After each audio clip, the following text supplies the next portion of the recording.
कल हम लोगों ने कथा में सुना, धुंधकारी जैसा पापी 5 वेश्याओं के चक्कर में फंस गया।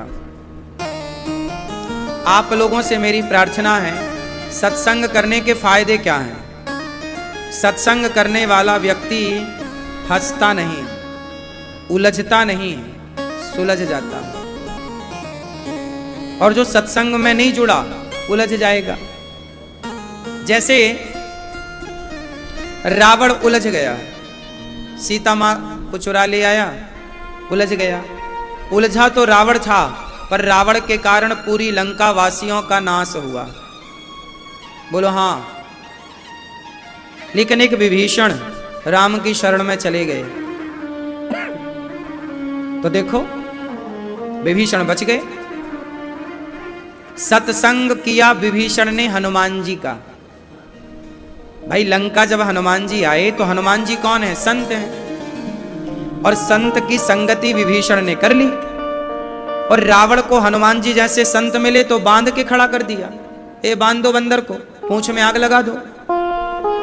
रावण को भी सत्संग मिल जाता, पर रावण ने हनुमान जी को सीरियस लिया ही नहीं, जबकि विभीषण जी ने हनुमान जी को गहराई से लिया कि ये संत हैं।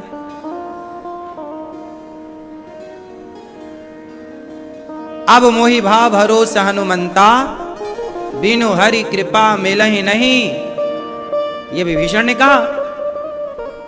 भाई हनुमान जी तो दोनों को मिले, रावण को और विभीषण को, पर विभीषण ने हनुमान जी को संत के रूप में देखा। विभीषण ने हनुमान जी को संत के रूप में देखा और रावण ने बंदर के रूप में देखा। आपने जिस भाव से देखा, फल भी उस भाव का मिला। हनुमान जी को संत के रूप में देखा विभीषण ने, तो संत ने राम जी से मिला दिया। संतों का काम ही है भगवान से मिलाना। बिना संत की कृपा से तो विभीषण को राम नहीं मिले, तो बिना संत की कृपा से हमें और आपको भगवान कैसे मिलेंगे? इसलिए सत्संग जरूरी है। हनुमान जी ने विभीषण का संग किया, विभीषण ने हनुमान जी का संग किया, लो हो गया सत्संग, विभीषण को मिल गए राम। जबकि रावण ने सत्संग नहीं किया, सीरियस नहीं लिया। इसलिए संतों को जरा सीरियस लेना सीखो। संतों को मजाक में मत लो। आज बॉलीवुड के द्वारा संतों के अपमान की मूवियां बनाई जाती हैं, आश्रम जैसी मूवियां, और बच्चों के भीतर संतों के प्रति गलतफहमी भर दी जाती है।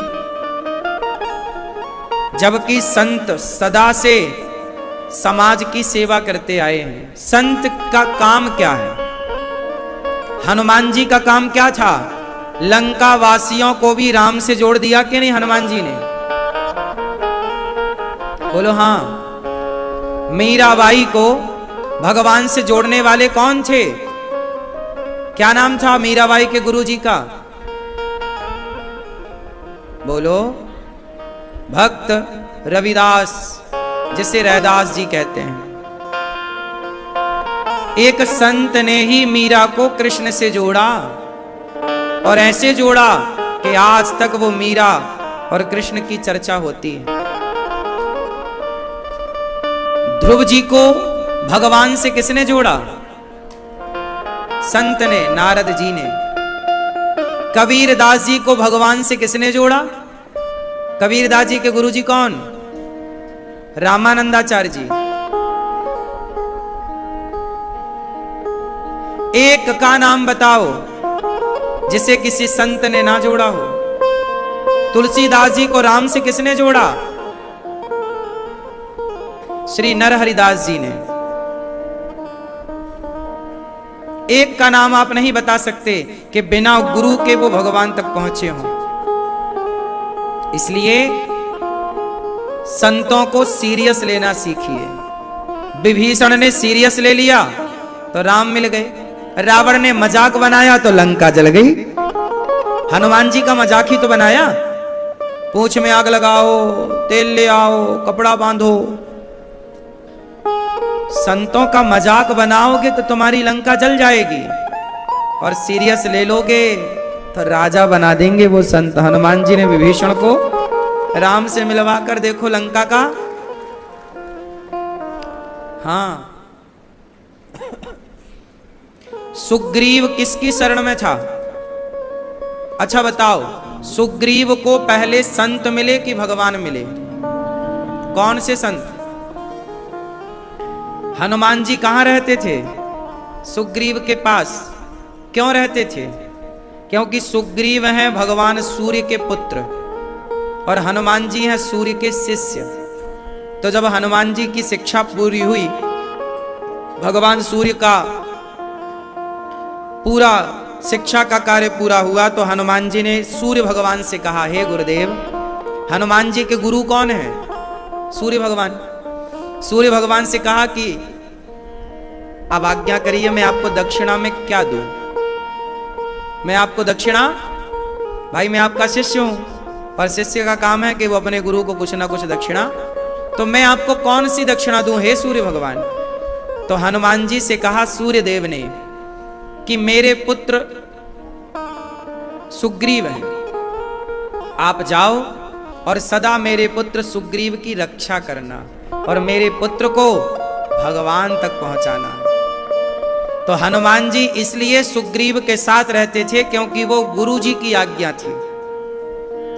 गुरु जी ने कहा था कि तुम मेरे बेटे के साथ रहना, जाओ। इसलिए हनुमान जी भी सुग्रीव जी के साथ रहा करते थे। बाली और सुग्रीव जब साथ में थे तो हनुमान जी किष्किंधा में रहते थे, और जब सुग्रीव को निकाल दिया बाली ने, तो फिर हनुमान जी ने बाली का चयन नहीं किया, सुग्रीव का चयन किया, और सुग्रीव जी के साथ कंदराओं में जंगल में ऋष्यमुख पर्वत पर रहा करते थे। और राम जी से सुग्रीव को किसने मिलाया? अर्थात सुग्रीव को भगवान राम से किसने मिलाया? हनुमान जी ने। तो संतों का काम ही है कि भटके हुए प्राणियों को भगवान से मिलाना। आज से नहीं है, ये शुरू से। रामानंदाचार्य जी हुए हैं, कितने पतित प्राणियों को भगवान से मिलाया। श्री रामानुजाचार्य जी हुए हैं, वो चित्र लगा है श्री रामानुजाचार्य जी का। रामानुजाचार्य जी जो हैं, ये एक बगीचे में जाके रुके श्री रामानुजाचार्य जी। तो बगीचे में जाकर के रुके, वहां आम का सीजन था, आम का बगीचा था। आम के बगीचे में वहां कहीं जा रहे होंगे तो विश्राम किया कि चलो आज यहीं विश्राम करते हैं। वहां पर विराजे अपने भगवान जी को निकाला। आम पड़े थे, हवा से गिर चुके थे, तो आम को बढ़िया काट कर छील कर और आम को बढ़िया भोग लगाया, है ना, अमनिया किया, और बड़े प्रेम से आम का बढ़िया भगवान जी को भोग लगाया। जब आम का भोग लगा करके श्री रामानुजाचार्य जी आम को पाए प्रसाद, तो पता चला भाई साहब ये बगीचा किसका है? तो वहां के लोगों ने बताया कि हमारे क्षेत्र की मशहूर वैश्या है, ये उसका बगीचा है। अब तो रामानुजाचार्य जी घबराए, हे भगवान, मैंने तो गलत व्यक्ति का प्रसाद पा लिया। कि वैश्या का बगीचा है और वैश्या का खा लिया हमने आम। अब तो उस वैश्या को पता चला कि हमारे बगीचे में एक बहुत बड़े संत आए हैं। तो वो वैश्या दौड़ी दौड़ी दौड़ी दौड़ी आई और स्वामी श्री रामानुजाचार्य जी के चरणों में गिर पड़ी। महाराज, मैं बहुत पापिनी हूं, बहुत पतित हूं, मेरा उद्धार कैसे होगा? क्या करूं कि मेरा उद्धार हो जाए? श्री रामानुजाचार्य जी बोले, हे देवी, हम तुम्हारी जगह पर रुके, तुम्हारे बगीचे का प्रसाद हमने पाया है, तो अब तुम्हारा कल्याण करना तो हमारी जिम्मेदारी है। सोचिए, संत यदि आपके अन्न का एक तिनका भी खा लें, एक दाना भी ग्रहण कर लें, तो संत सोचते हैं कि मैंने आपका एक दाना खाया है, उस दाने की कीमत कैसे चुकाऊं। आपका उद्धार कल्याण करके ही वो दाने की कीमत चुकाते हैं। संत भजन करते हैं किसके लिए, तपस्या करते हैं किसके लिए, हम पतित प्राणियों के लिए। श्री रामानुजाचार्य जी उस वैश्या से बोले कि देखो, तुम भगवान का नाम जपना, तुम्हारा उद्धार होगा। उस महिला ने कहा कि प्रभु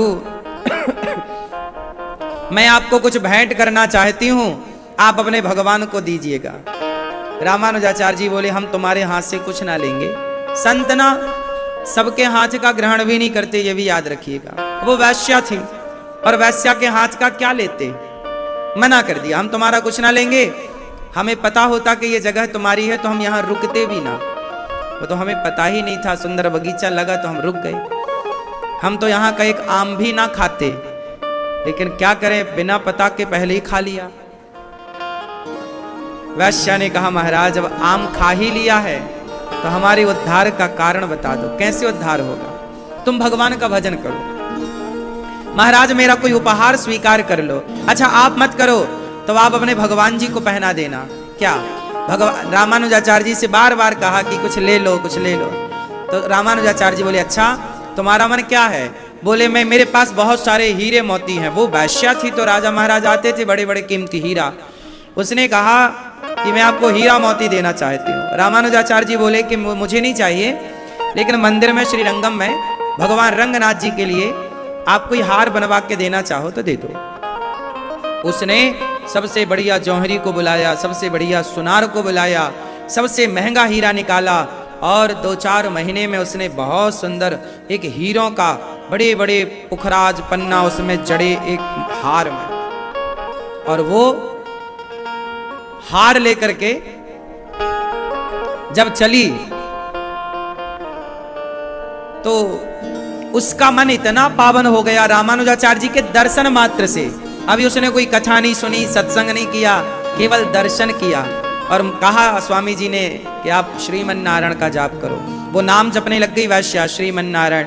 वैश्या का काम छोड़ दिया, उसका हृदय पता नहीं परिवर्तित हो गया। देखो जरूरी नहीं कि आप सत्संग ही करें, कई बार संतों के दर्शन मात्र से जीवन बदल जाता है, कई बार संतों के स्पर्श मात्र से जीवन बदल जाता है।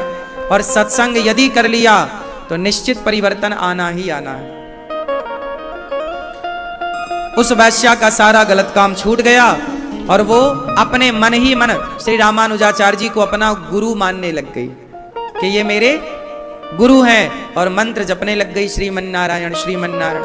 हार बना के ले आई और हार बना के जब लाई तो उसका इतना प्रेम उमड़ा भगवान के प्रति कि जब वो हार पुजारी जी को दी कि आप पहनाओ, तो भगवान के गले में वो पहना ही नहीं। भगवान जी ने पुजारी पहनाए तो वो हार पहना ही ना जाए। पुजारी जी बोले कि प्रभु ये आप पहन क्यों नहीं रहे। रामानुजाचार्य जी इतने बड़े संत थे, साक्षात लक्ष्मण जी के अवतार रामानुजाचार्य जी। आज से 1000 साल पुरानी घटना है ये, सत्य। आपको आश्चर्य होगा, आज भी रामानुजाचार्य जी का शरीर, आज भी 2024 में आज भी उनका शरीर श्रीरंगम में जस का तस रखा हुआ है, ओरिजिनल शरीर। आप साइंस के युग के लोग हैं ना, विज्ञान क्या किसी का शरीर 1 महीने तक खुले में रह सकता है? सड़ जाएगा, कीड़े लग जाएंगे। पर खुले में आज भी, ये देखो टीवी पे आप देख लो, ये स्वामी रामानुजाचार्य जी का ओरिजिनल शरीर है, आज भी आप देख सकते हैं।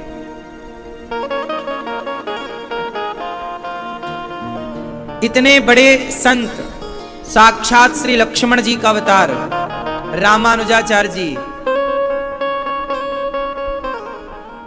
जब पुजारियों के द्वारा भगवान ने हार स्वीकार नहीं किया तो भगवान रामानुजाचार्य जी रंगनाथ जी से बात किया करते थे रामानुजाचार्य जी ऐसे थे कि रंगनाथ भगवान इनसे बात करते थे, ऐसे थे ये। तो भगवान से कहा कि प्रभु आप हार स्वीकार नहीं कर रहे हैं। भगवान बोले कि हम इनके हाथ से नहीं पहनेंगे, हम उसी के हाथ से पहनेंगे। किसके हाथ से? बोले जिसने बनाई है हमारे लिए, वो वैश्या। हाँ हाँ, उसी के हाथ से। अब लो भैया, वो वैश्या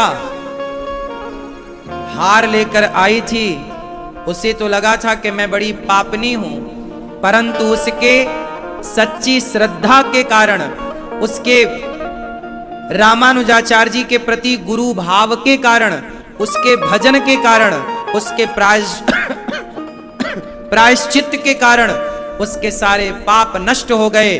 और जब उसको हार पकड़ाया गया, उस वैश्या ने रामानुजाचार्य जी की आज्ञा से मंदिर में प्रवेश किया, और जैसे ही उसने हार बढ़ाया तो भगवान ने अपना सिर आगे कर दिया, जल्दी से पहना। तो देखिए, एक संत के कारण एक वैश्या भी कृतार्थ हो गई कि नहीं? बोलो हाँ। इसलिए संत तो वैश्याओं का भी उद्धार करने वाले हैं, उस अपवित्र स्त्री को भी पवित्र करने वाले हैं। भगवान ने उसके हार को ग्रहण किया और चारों तरफ उसकी जय जयकार हुई, और फिर वो वहीं श्री रंगम में रहकर संतों का, भक्तों का जूठन खाकर वो भगवान का नाम जप करते हुए, कथा सुनती हुई, सत्संग करते हुए अपना सारा जीवन उसने भगवान को अर्पित कर दिया। सारा धन धान्य उसने भगवान के चरणों में समर्पित कर दिया, और अंत में भगवत धाम को चली गई। केवल संत उसके पेड़ की छांव में ठहरे थे, ये शुरुआत यहां से हुई। कहां तक पहुंच गई वो? अच्छा, रामानुजाचार्य जी उसकी छांव में ना ठहरते तो क्या आज वो इस स्थिति को पाती? इसलिए कहते हैं, संतों के जीवन में दर्शन हो जाएं, संतों की वाणी मिल जाए, संत आपकी छाया में रुक जाएं, कितना बड़ा पुण्य का काम है। पहले के जमाना ऐसा था कि साधु आ जाएं तो लोग प्रसन्न होते थे, वाह मेरे द्वार संत आए। भिक्षा लेकर लोग अपने से जाते थे, महाराज क्या स्वीकार करेंगे। और आज के जमाने में तो आपके द्वार में साधु आ जाए तो आप कह देते हो, बाबा जी कमा के खा नहीं सकते क्या? चलो, दुत्कार देते हैं कुछ लोग। जब तुम्हारे हृदय में पवित्रता है ही नहीं तो फिर भगवान क्यों कृपा करेंगे? वो वैश्या थी पर संतों के प्रति देखो समर्पित थी, तो उसका भी उद्धार हुआ। आज के युग में समर्पण नहीं है ना मेरी मां, इसलिए कृपा जल्दी से नहीं होती। धुंधकारी 5 स्त्रियों के चक्कर में पड़ गया। ये 5 स्त्रियां कौन कौन सी हैं? 5 इंद्रियां। उन इंद्रियों में पहली इंद्री है शब्द, स्पर्श, रूप, रस और गंध। शब्द मतलब कान। कान से शब्द प्रवेश करते हैं। कान से शब्द क्या करते हैं? ये इंद्री है ज्ञान। शब्दों का ज्ञान कहां से होता है? कान से। रूप का ज्ञान आंख से, गंध का ज्ञान नाक से, स्पर्श का ज्ञान चमड़ी से, त्वचा से, और शब्द, स्पर्श, रूप, रस, गंध। शब्द मतलब कान, स्पर्श मतलब त्वचा, रूप मतलब आंखें, रस मतलब जिह्वा, जिह्वा से रस का ज्ञान, और गंध मतलब नाक। ये 5 ज्ञान इंद्रिय हैं। इन 5 के हम सब गुलाम बन जाते हैं। आप किसकी गुलामी करती हो? 5 की। आंखों की गुलामी आप कर रहे हैं। आंखों को आप अच्छा अच्छा दिखाना चाहते हैं। सारी जिंदगी आपने देखा, फिर भी देखने से मन नहीं हटा, फिर भी आप दिन भर देखते ही तो हो मोबाइल, कहीं वादियां, कहीं कुछ, कहीं कुछ। सत्संग में आकर भी लोग मोबाइल देखते हैं, क्योंकि ये इंद्री है, ये आंख है, ये परेशान करती है। ये आंखों का दोष है जो आपको संसार में उलझाए रखती है। इसलिए आंखों से कहो, ए आंख जगत को बहुत देखा, अच्छा बताओ क्या बाकी है अब देखने को? बोलो, क्या नहीं देखा आप लोगों ने? बोलो। संसार की हर सुंदर चीज आपने देखी। कमल देखा कितना सुंदर है, नदियां देखी कितनी सुंदर है, पशु पक्षी देखे कितने सुंदर है। इतना कुछ आपने देखा, पर देखने से क्या मन भरा? आंखें और कहती हैं, आंखें और प्यासी हैं, और दिखाओ और दिखाओ और दिखाओ। देखते देखते एक दिन ये आंखें बंद हो जाएंगी और इच्छाएं जस की तस खड़ी रहेंगी। तो आंखें आपको ठग रही हैं, इसलिए आंखों से कह दो, आंख सबको बहुत बार देख लिया, अब तो केवल जगत को बहुत देखा, अब जगन्नाथ को देखते हैं, अब भगवान को देखते हैं। अब आंखों को भगवान की तरफ मोड़ दो, देखें तो केवल भगवान को देखें। हाँ, ये जो आंखें हैं हमारी, ये जो आंखें हैं हमारी, मिल गई हैं शाम से, अब कहीं आंखें मिलाने की हमें फुर्सत नहीं।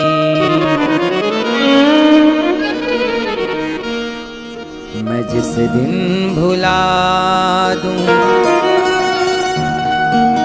तेरा प्यार दिल से, वो दिन आखिरी मेरी जिंदगी का। हे गोविंद, ये आंखें उसी रात हो जाए अंधी, ये आंखें उसी रात हो जाए अंधी, जो तेरे सिवा देखे सपना किसी का। कन्हैया को मन में बसा कर तो देखो, कन्हैया को अपना बना कर तो देखो।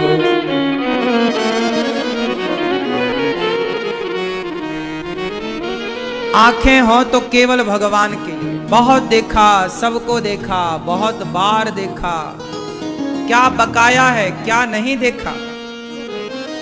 अब तो बस आंखें बंद हों, उसके पहले भगवान के चरणों में जाकर टिक जाएं।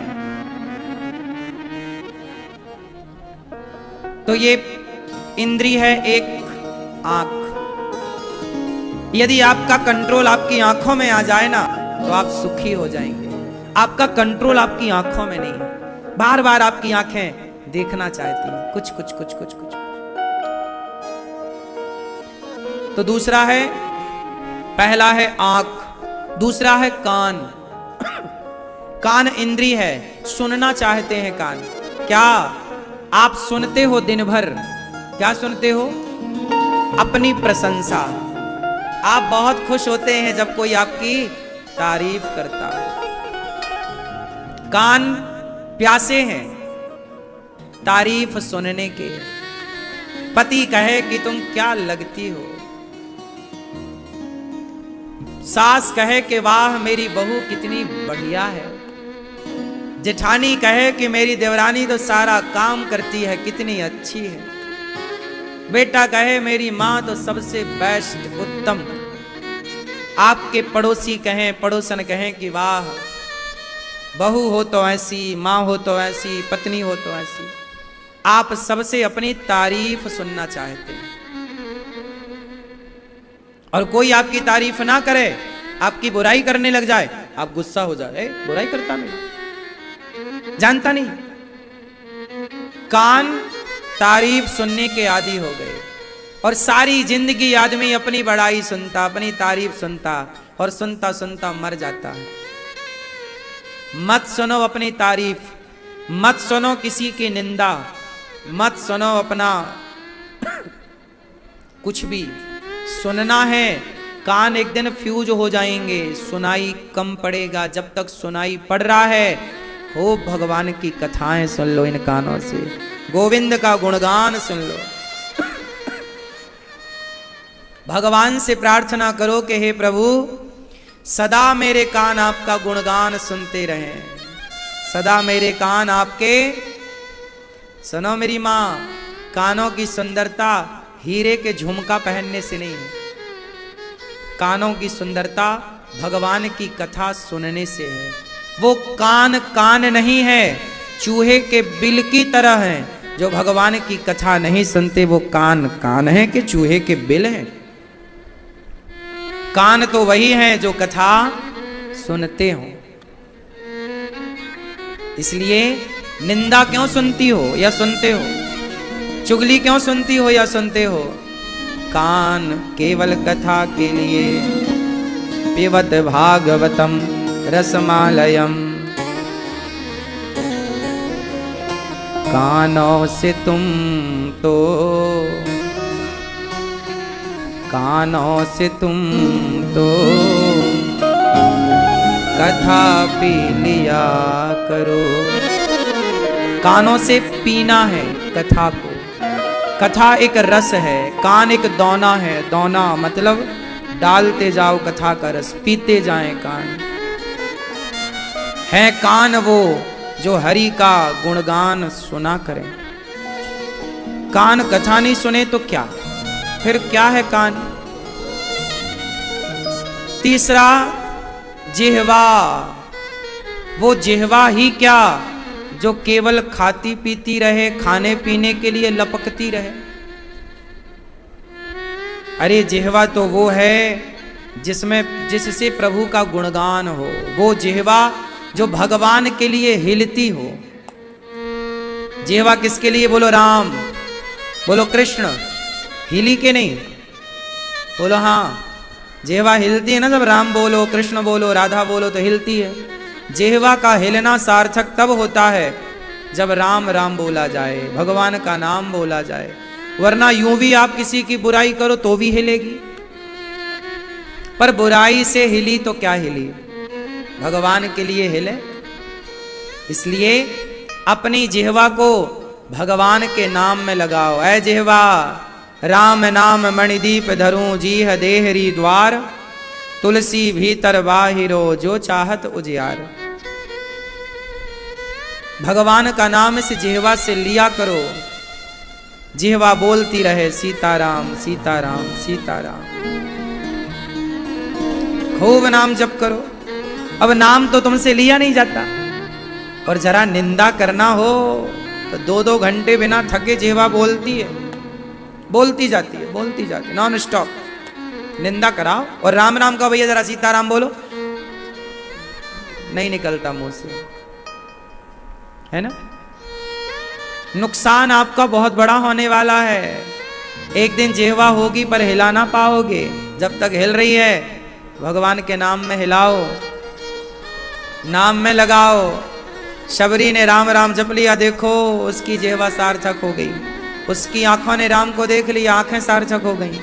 उसके कानों ने राम के मुख से निकली ध्वनि सुन ली, उसके कान सार्थक हो गए। और त्वचा, चमड़ी, ये भूख, एक भूख होती है पेट की। बोलो हाँ। पेट की भूख कैसे मिटती है? बोलो खाने से, भोजन से, अन्न से। भूख 2 तरह की होती है। एक भूख होती है पेट की और एक भूख होती है चमड़ी की। हाँ या ना? पेट की भूख तो अन्न खा के शांत हो जाती है, पर ये चमड़ी की भूख नाच नचाती है।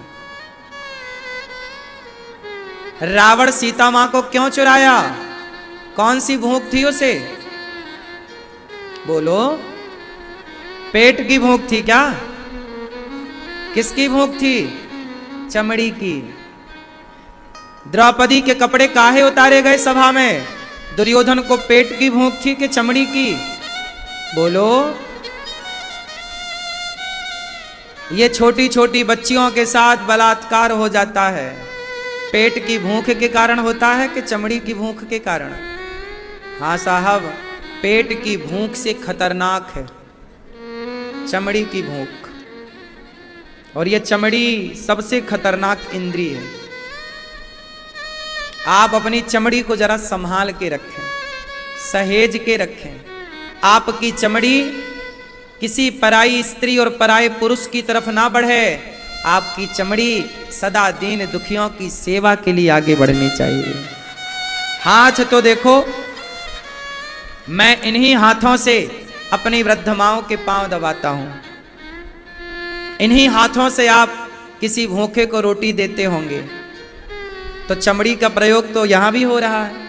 और इन्हीं हाथों से आप किसी के कपड़े भी उतारते हैं जबरदस्ती। जैसे दुशासन ने द्रौपदी के उतारे, तो आखिर हाथ से ही तो उतार रहा। तो एक जो चमड़ी की भूख है सबसे गंदी है। और ये भूख ऐसी है कभी नहीं भरती। अर्थात इसका पेट का पेट तो भर जाता है, पेट का पेट तो भर जाता है, पर चमड़ी का पेट नहीं भरता।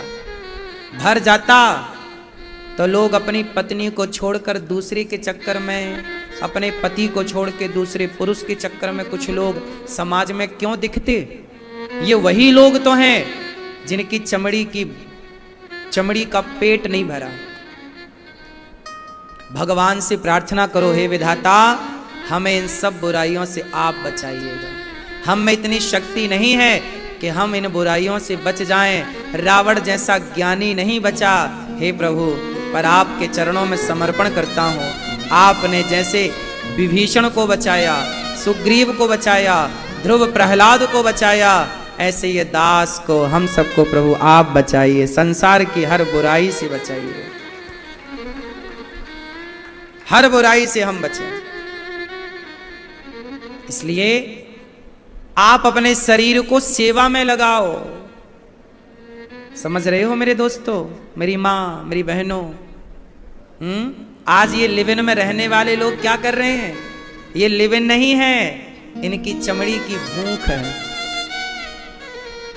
ये चमड़ी की भूख मिटा रहे हैं और नाम दे रहे हैं कि जी हम लिव इन में हैं। इनकी भूख है चमड़ी की। आप बचें, भगवान हम सबको बचाएं इस बुराई से।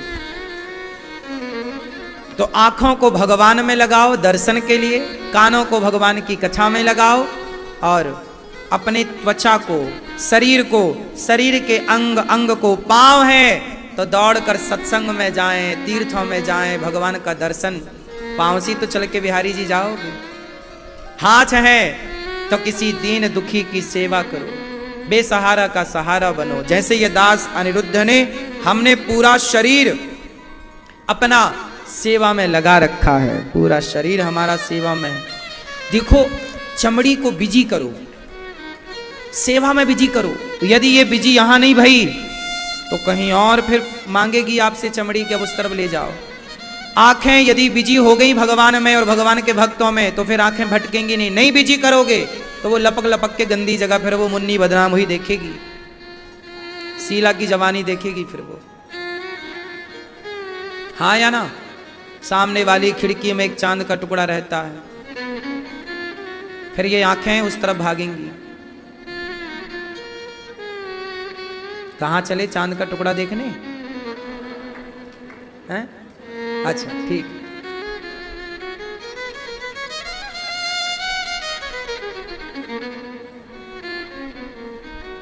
तो आंखों को संभाल लो समय रहते, वरना ये आंखें कहां भागेंगी?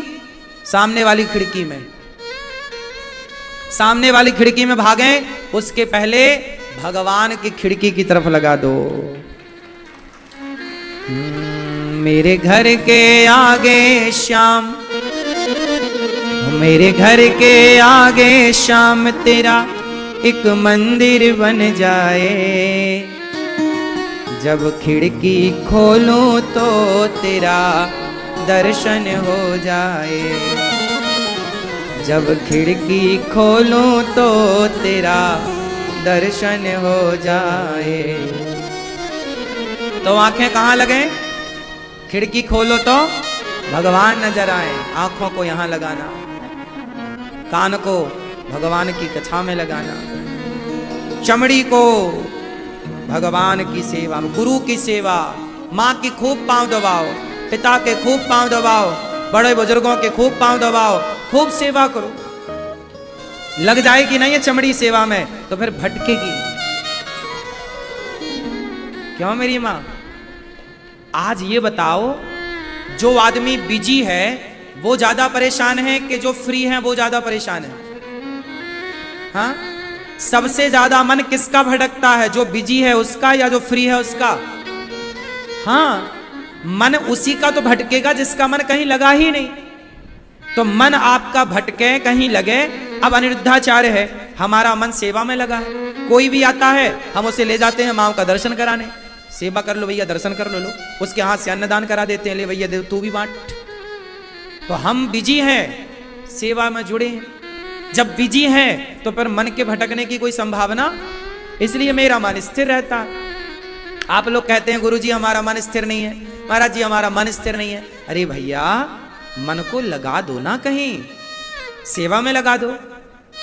अपने माँ बाप के पांव दबाओ, अपने गुरुजनों की सेवा कर लो।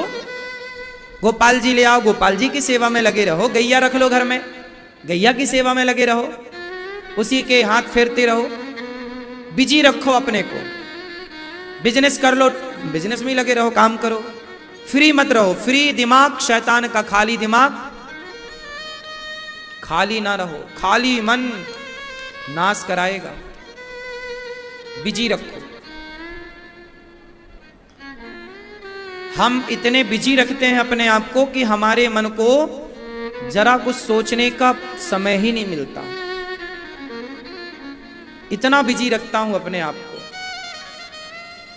एक एक मिनट का मैं उपयोग करता हूं। एक मिनट, एक एक सेकंड की कीमत मैं जानता हूं। आप लोग तो यूं ही पड़े पड़े समय बिताते रहते हैं। बिजी नहीं है लोग। कुछ ना काम हो तो माला लो और बैठ जाओ। सीताराम सीताराम सीताराम सीताराम सीताराम सीताराम सीताराम सीताराम सीताराम। कोई काम नहीं तो माला घुमाओ।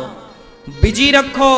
हमारे ऋषि मुनि बड़े वैज्ञानिक थे कि भैया माला जप, उन्हें पता था कि तुम फ्री हो, कोई काम तो है नहीं तुम्हारे पास, तो माला जपो। क्योंकि माला नहीं जपोगे तो तुम्हारा मन कुछ और जपाएगा।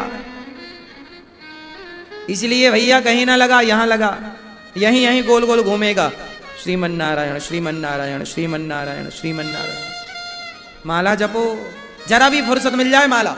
अरे फुर्सत मिलती हो तुम पड़ोसों से गप लड़ाने लग जाती हो, और पड़ोसन के चक्कर में गप लड़ाते लड़ाते कोई उल्टी बात निकल गई तो पड़ोसन ने जाके चुगल, अरे उसने तो तेरे बारे में ऐसा कहा, लो भैया घर बैठे की लड़ाई तैयार है।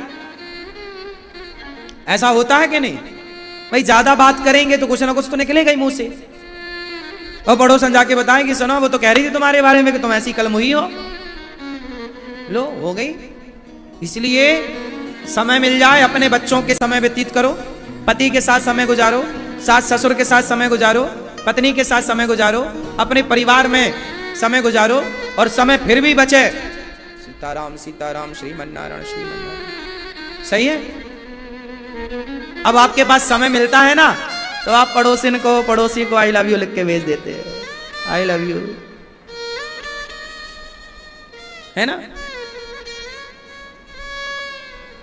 अब आजकल एक मैया, मैं कथा करने गया तो एक मैया बोली, महाराज आजकल की 25% स्त्रियां फंसी हैं। ऐसा हमने नहीं बोला, एक मैया ही बोल रही थी प्रश्नोत्तरी में। हमने कहा कहां फंस गई? बोले आजकल 25% स्त्रियां अपने पति को धोखा दे रही हैं। क्यों, ये बात सही है कि गलत है? उसके पति को पता ही नहीं और उनका पड़ोसी से इलू इलू चल रहा है।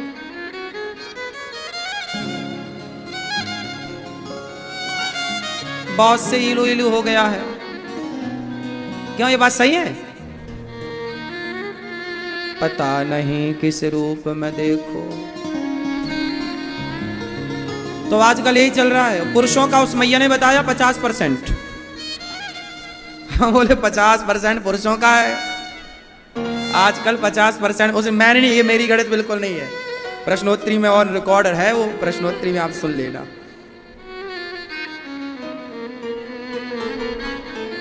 आजकल बहुत सुनने में मिलता है कि स्त्रियां ना दूसरी जगह पति के होते हुए, बच्चों के होते हुए भी फंसी पड़ी हैं दूसरी जगह। ये बात सही है? 50-25% नहीं तो फिर भी कुछ परसेंट तो होगा ही, हाँ या ना? और पुरुषों को भी आप देखते ही हैं, कुछ पुरुषों को कि पत्नी है अच्छी खासी, बच्चे हैं, अच्छी खासी जिंदगी सेट है, फिर भी वो पड़ोसन से सेट है, परेशान है। तो ये सब आजकल बहुत तेजी से बढ़ रहा है और इसका केवल एक कारण है कि आजकल का व्यक्ति फ्री है। क्या है? फ्री है। और जो फ्री है वो फंसा है। इसलिए व्यस्त रहो काम में, और समय मिले तो फिर मन को और पवित्र करना है तो माला ले लो। आप सब अपने अपने पतियों को एक एक माला पकड़ाओ, बोले काम करो और सब फ्री बचो तो माला जपो। घर आओ, हमारे संग बैठो। पति के संग बात करता नहीं है, पति के संग बात करती नहीं, पत्नी के संग बात करता नहीं। और मोबाइल पे देखो तो हर सबको आई लव यू लिख के भेज रखा है। कोई तो एक्सेप्ट करेगी या करेगा? हाँ या ना? तुमने भी भेजा किसी को? नहीं? खाओ मां कसम कि नहीं भेजा आई लव यू। किसी को तो भेजा होगा तुमने, किसी को नहीं। मत भेजना। इस आई लव यू ने नाश कर रखा है सबका। शुरुआत सबकी यहीं से होती है। सब सीरियस ले लेते हैं, ये सब मजाक है। कसमें वादे प्यार वफा सब बातें हैं, बातों का क्या। गाना सुना के नहीं? मन्ना डी जी बोले कसमें वादे प्यार वफा सब बातें हैं, बातों का क्या। कोई किसी का नहीं ये झूठे, कोई किसी का नहीं ये झूठे, नाते हैं नातों का क्या। कसमें वादे प्यार वफा सब बातें हैं, बातों का। ये सब बातें हैं, सीरियस मत लिया करो। तो हमारी आंख, हमारे कान, हमारे चमड़ी और हमारी नाक सदा ये कौन सी गंध लें? जैसे भगवान को चढ़ा हुआ पुष्प, उसे सूंघ लो, उसे निर्माल्य कहते हैं। वो गंध लेनी चाहिए। इत्र डायरेक्ट आप लोग इत्र खरीद के ले आते हैं और सीधा मारते रहते हैं बॉडी पे। ये गलत तरीका है। कभी भी इत्र या परफ्यूम या कोई भी चीज अपने लिए नहीं लानी चाहिए, भगवान के लिए। वो इत्र पहले भगवान जी को लगाओ, भगवान जी के इत्र से मालिश करो।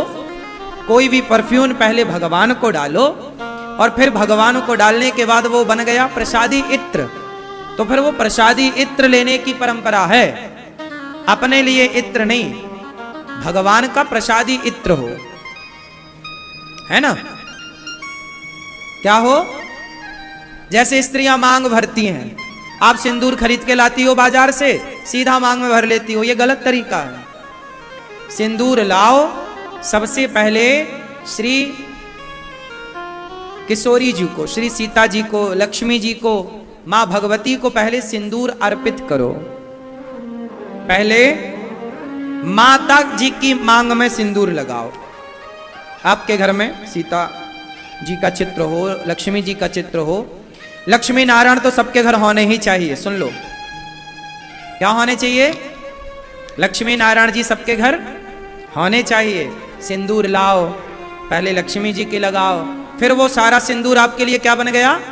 थोड़ा सा उनका सिंदूर जो प्रसादी बचा वो उसमें मिला लो।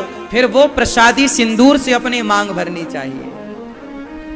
हे मां, जैसे आपकी मांग का सिंदूर अमर है, ऐसे हमारे भी मांग का सिंदूर अमर हो जाए। प्रसादी सिंदूर, प्रसादी इत्र। इत्र कैसा हो? प्रसादी इत्र कैसे होता? पहले भगवान जी को, जैसे आप रोटी बनाती हो पहले भोग लगाती हो, तो भोग लगा के फिर वो दाल चावल सब्जी रोटी, भोग लगा के दाल को दाल में, चावल को चावल में, सब्जी को सब्जी में मिलाए, वो पूरा बन गया प्रसाद। वो प्रसाद ग्रहण करो, ग्रहण कराओ, ठीक है। इस तरह से तो भगवान धुंधकारी 5 के चक्कर में पड़ा, सर्वनाश हो गया। आप भी इन 5 से बचना। आंख भगवान में लगाना, कान भगवान में लगाना, जिह्वा भगवान के गुणगान में, त्वचा सेवा में, और नासिका भगवान के निर्माल्य में। धुंधकारी के बाद भागवत सुनी, उन्होंने उद्धार हुआ। जन्माद्यस्य यतोऽन्वयादितरतस्य, जन्म आदि यस्य जन्माद्यस्य, जिस परमात्मा के द्वारा सृष्टि उत्पन्न होती है, भगवान पालन करते हैं, संहार करते हैं, ऐसे भगवान को हम नमस्कार करते हैं। वो स्वानैव राजतीति स्वराट, भगवान स्वयं प्रकाशित हैं। भगवान को किसी से प्रकाश लेने की आवश्यकता नहीं है। मोह्यन्त यत् सूरयः, बड़े बड़े यत् सूर्य जिस परमात्मा पर मोहित हो गए, ऐसे भगवान को सत्य स्वरूप मान के हम उनका ध्यान करते हैं। सत्यम परम धीमहि। भगवान धर्म की स्थापना करने आए। 24 अवतार हुए भगवान के। नारायण नारद हरि कपिल देव श्री राम, हंस हयग्रीव मोहिनी दत्तात्रेय सुखधाम। नरसिंह वामन व्यास जी, ऋषभदेव कौमार, यज्ञ पुरुष धनवंतरी, बुद्धि कल्क अवतार। पृथु राजा वारह पुनि, कृष्णचंद्र भगवान, परशुराम मत्स्य कमठ पद्म पुराण प्रमाण। इस तरह भगवान के 24 अवतार, सनकादि, वाराह, नारद जी, नर नारायण, कपिल देव जी, दत्तात्रेय जी, यज्ञ भगवान, 24 अवतार हो गए भगवान का। हर अवतार के पीछे उद्देश्य है। फिर भगवान नारद जी व्यास जी से कहते हैं कि आप अशांत क्यों हैं? बोले भागवत जी की रचना करो, आपको शांति मिलेगी। शांति पाना है तो भागवत सुनना चाहिए, इसलिए हम कहते हैं भागवत सुना करो। व्यास जी महाराज ने भागवत जी की रचना की और महाभारत के युद्ध से प्रारंभ किया। नारद जी बोले हम दासी पुत्र थे, भगवत कृपा से ब्रह्मापुत्र बने। अब बड़े प्रेम से महाभारत का युद्ध स्टार्ट हुआ। अच्छा, महाभारत का युद्ध जब हुआ तो पक्ष 2 हो गए। मैया चली महाभारत करने।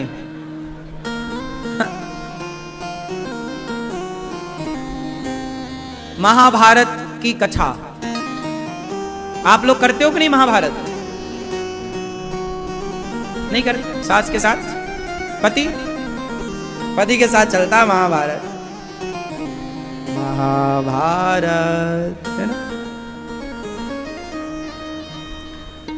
हो गया। महाभारत की कथा हम सबको कितना कुछ सिखाती है, जरा समझो। महाभारत हुआ था 2 पक्षों में, पांडव और कौरव। पांडवों के साथ भगवान थे, कौरवों के साथ शकुनी और इत्यादि। पांडव की सेना कम थी, कौरवों की सेना, पांडव थे 5, कौरव थे 100। अच्छा ये बताओ शक्तिशाली कौन था? पांडवों की सेना, पांडव पक्ष शक्तिशाली था या कौरवों का पक्ष शक्तिशाली था? कौन शक्तिशाली था? शक्तिशाली कौन थे? हाँ, शक्तिशाली यदि देखा जाए तो कौरवों के पक्ष में शक्ति ज्यादा थी। पितामह भीष्म जैसे कौरवों के साथ थे, गुरु द्रोणाचार्य जैसे योद्धा कौरवों के साथ थे, कर्ण जैसे योद्धा कौरवों के साथ थे, बड़े बड़े योद्धा कौरवों के साथ थे। पांडवों की सेना में कोई अधिक बलशाली था ही नहीं। फिर युद्ध पांडव ही क्यों जीते जबकि उनकी शक्ति तो कम थी, कौरवों की शक्ति ज्यादा थी? क्यों जीते? क्योंकि असत्य कितना भी शक्तिशाली हो, अधर्म कितना भी शक्तिशाली हो, एक दिन वो हार जरूर जाता है। सत्य कितना कमजोर क्यों ना हो, लेकिन वो सत्य एक दिन जीत करके सामने आएगा जरूर। सत्य को किसी के साथ की जरूरत नहीं, सत्य अकेला बहुत है।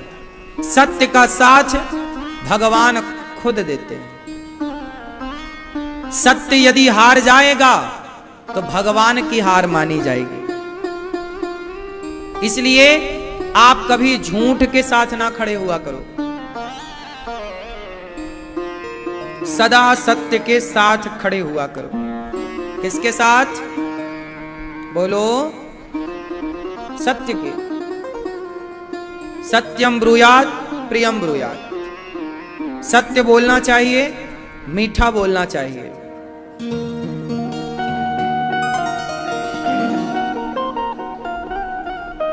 एक बार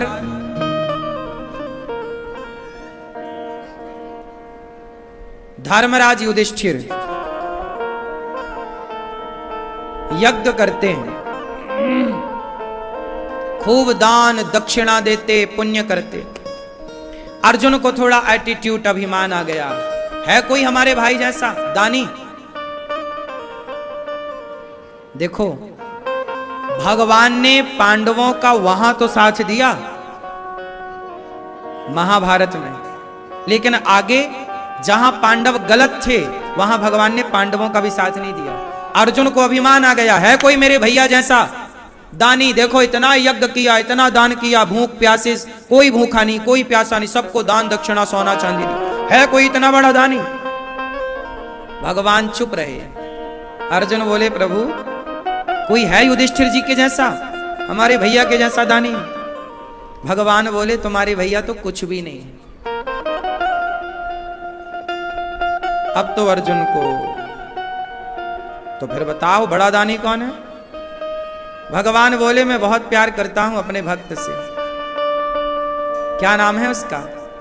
बोले, उसके जैसा दानी कोई हो नहीं सकता। भगवान बोले।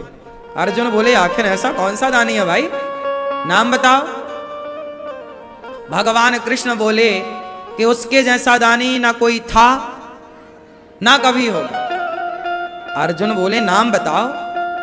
भगवान बोले, वो मेरा बहुत लाडला प्यारा भक्त है। क्या नाम है? मोरध्वज। क्या नाम बताया भगवान ने? क्या नाम? मोरध्वज। मेरा बहुत प्रिय भक्त है, और इस धरती पर ऐसा कोई नहीं हुआ उसके जैसा, ना हुआ। अर्जुन बोले, प्रभु एक बार मिलाओ। हम नहीं मानते, हमने तो उसका नाम भी नहीं सुना। यदि बड़ा दानी होता तो हम उसके बारे में सुनते, पर हमने तो सुना नहीं। आप तो ऐसी तारीफ कर रहे हैं, झूठी प्रशंसा अपने भक्तों की। भगवान बोले, नहीं। अर्जुन बोले, चलो परीक्षा लेते।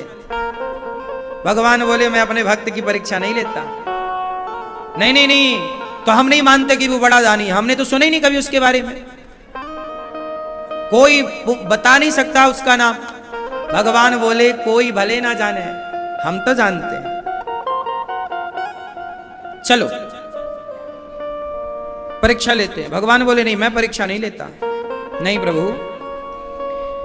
समाज के सामने उसका नाम तो आना चाहिए जिसे आप पसंद कर रहे हैं,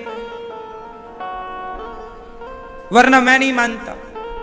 अब देखो, भगवान की बात नहीं मान रहे हैं अर्जुन, परीक्षा लेने की जिद।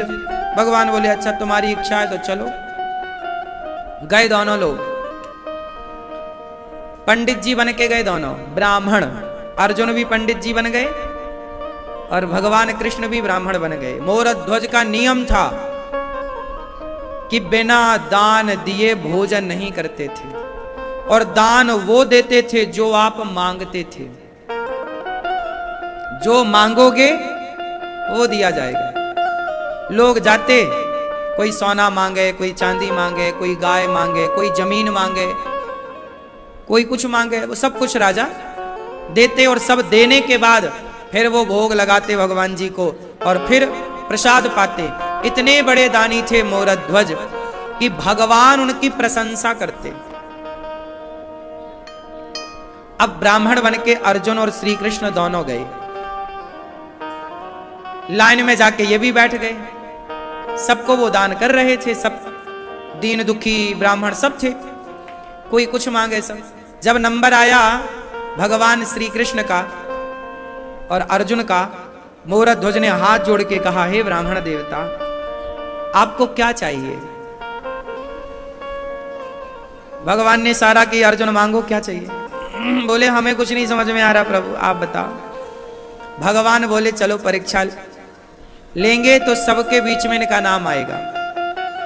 देखो यदि आपके जीवन में कष्ट आया है तो आप ये मानना कि भगवान आपके लिए कुछ बेहतर सोच रहे हैं। मोरध्वज के ऊपर अब देखो कितना बड़ा संकट आएगा। भगवान ने कहा कि यदि देना हो, मैंने सुना है कि आप बड़े दानी हो। मोरध्वज ने कहा प्रभु मैं दानी नहीं, भगवान ने जो दिया है आप सबकी सेवा में लगता है।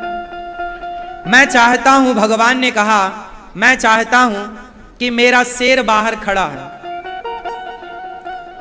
महीनों का भूखा है, आप उसे कुछ मांस की व्यवस्था करें।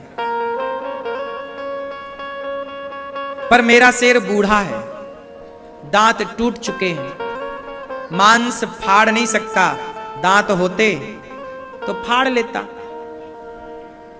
कड़ा मांस खा नहीं सकता, फाड़ नहीं सकता, भूख से तड़प रहा है। हमें लगा कि आप बड़े दानी हैं तो आप हमें मांस दे दो। मोरध्वज बोले शेर का पेट भरना जिम्मेदारी है, एक काम करो ब्राह्मण देवता, मेरा मांस परोस दो। देखो एक राजा बिना देर लगाए बोल दिया कि मेरा मांस शेर को। ना ना, ब्राह्मण बोले नहीं, आप बूढ़े हैं, आपका मांस नहीं खाएगा, वो बच्चों का मांस। मैंने सुना है आपका एक बेटा है, ताम्रध्वज उसका नाम था। हाँ हाँ है। एक काम करो, आप अपने बेटे को आरे से चीर दो जरा और उसके कुछ टुकड़े कर देना। शेर फाड़ नहीं सकता तो आप आरे से जरा अपने बेटे को चीर दो और कुछ टुकड़े करके मेरे शेर को डाल दो, वो खा लेगा। अब बताओ, एक पिता से कहा जाए कि तुम अपने बेटे को आरे से चीर दो, ये सरल काम है या कठिन काम है? बोलो। अब राजा यदि नहीं देते तो क्या होगा कि लो, आप तो कहते थे कि जो मांगोगे मिलेगा। अब राजा धर्म संकट में पड़ गए कि यदि मैंने बेटे को मार दिया तो बच्चे को मारना भी तो पाप है। भाई आपकी मर्जी नहीं है और मैंने आपको मार दिया, पाप है। हाहाकार मच गया पूरे राज्य में कि कोई ब्राह्मण कह रहा है कि अपने बेटे को काट करके शेर को खवाओ। ये बात महारानी तक पहुंची और बेटे तक ये बात पहुंची तो बेटा ताम्रध्वज उस समय 5-6 साल के बालक थे, दौड़ कर आए। बेटा, पिताजी पिताजी क्या हुआ?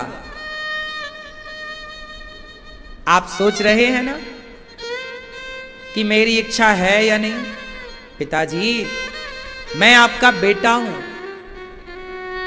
और बेटे का धर्म है कि वो पिता के धर्म की रक्षा करे, इसलिए पिताजी आप मेरे सिर पर आरा चलाइए, मुझे ऐतराज नहीं है। ब्राह्मण बोले कि तुम दोनों पति पत्नी आरा चलाओ। अब रानी को बुलाया गया। मां कैसे आरा चलाए? आरा समझते हैं लकड़ी चीरने का।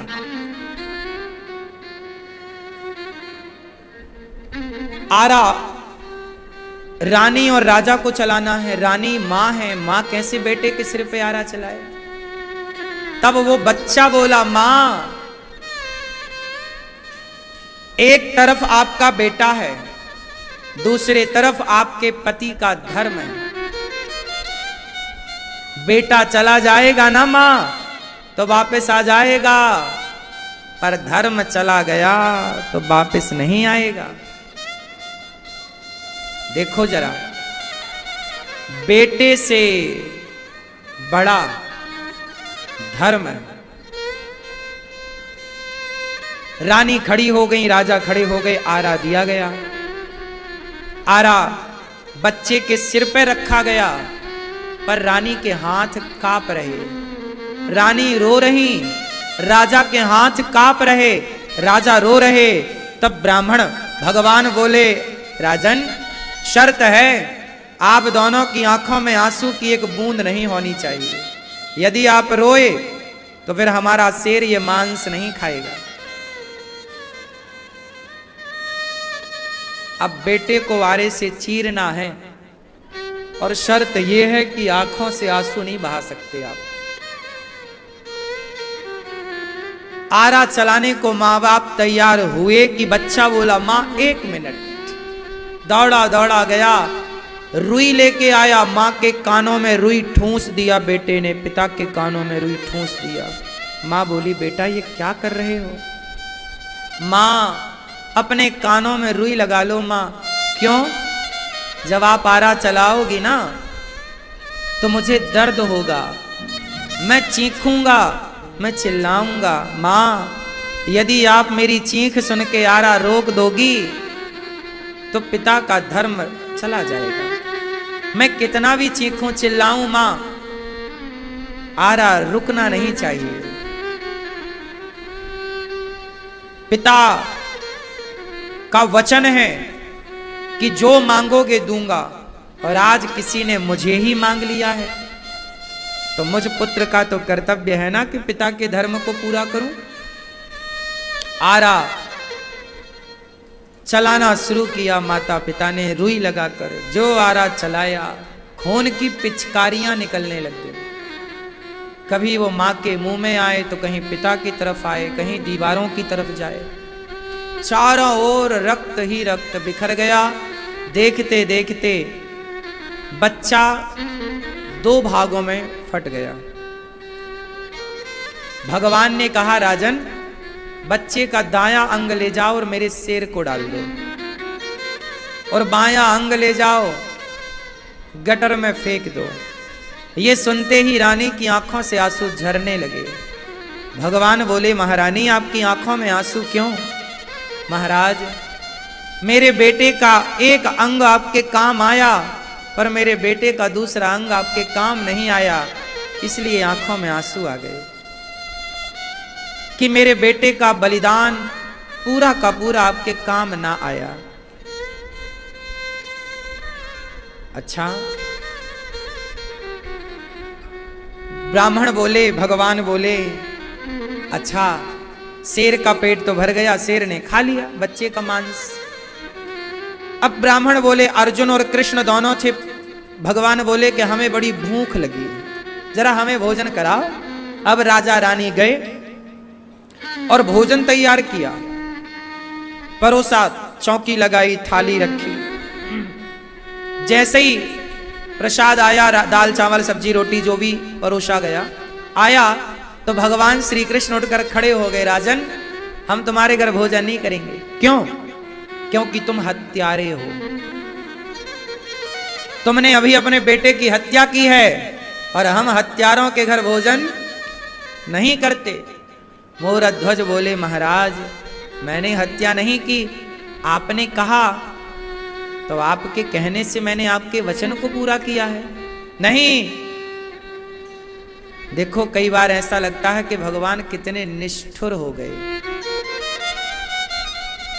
कई बार भगवान निष्ठुर बनके खड़े रहते हैं, लेकिन क्या करें, उस निष्ठुरता के पीछे ही तुम्हारा भाग्य और तुम्हारा भविष्य छिपा होता है। भगवान बोले, हम तुम्हारा भोजन नहीं करेंगे, तुम हत्यारे हो। अभी बेटा मरा, इसके लिए राजा रोए नहीं, पर मेरे द्वार से आज पहली बार कोई ब्राह्मण, कोई संत भूखा जा रहा है। आकाश की ओर मुख करके रो पड़े मोरध्वज, हे विधाता, पहली बार मेरे द्वार से कोई भूखा जा रहा है। हे विधाता, मुझे इस कलंक से बचा लो, मुझे इस पाप से बचा लो। बेटा मोरध्वज, बेटा एक बार तूने मर के अपने पिता के धर्म को बचाया, एक बार जीवित होकर पिता के धर्म को बचा बेटा, वरना ये दुनिया मुझे पुत्र का हत्यारा कह के बुलाएगी। हे विधाता, मुझे इस पाप से बचा लो।